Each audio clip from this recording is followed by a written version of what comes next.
দেখুন দর্শক, কথায় আছে পারিব না কথাটি বলিও না আর, একবার না পারিলে দেখো শতবার।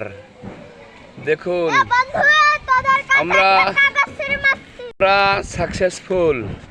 এ দেখেন আমাদের ছাদে বেগুন লাগিয়েছি, দেখেন কত সুন্দর বেগুন হয়েছে। এ দেখেন আমার ছেলে এগুলা লাগিয়েছে,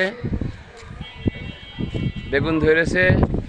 তাহলে যখন বেগুন ধরেছে তাহলে মনে করতে হবে আমরা সাকসেসফুল। এ দেখেন কত সুন্দর বেগুন, ওরে বাবা সেই সাইজ, কি সুন্দর স্বাদ। এই বেগুন আপনি ভেজে খাবেন, রান্না করে খাবেন, বাসি খাবেন, টাটকা খাবেন, ফের খাবেন, আবার খাবেন, শুয়ে খাবেন, বসে খাবেন, দাঁড়িয়ে দাঁড়িয়ে খাবেন, ঘুরে বেড়িয়ে খাবেন, তাও তো খাবেন। তবে আপনারা চেষ্টা করবেন সবাই এইভাবে নিজে যদি লাগিয়ে খান, তাহলে আরও সেই বেগুনের টেস্ট বাড়বে। সবাইকে ধন্যবাদ, আশা করি সবাই চাষি হয়ে যাবেন।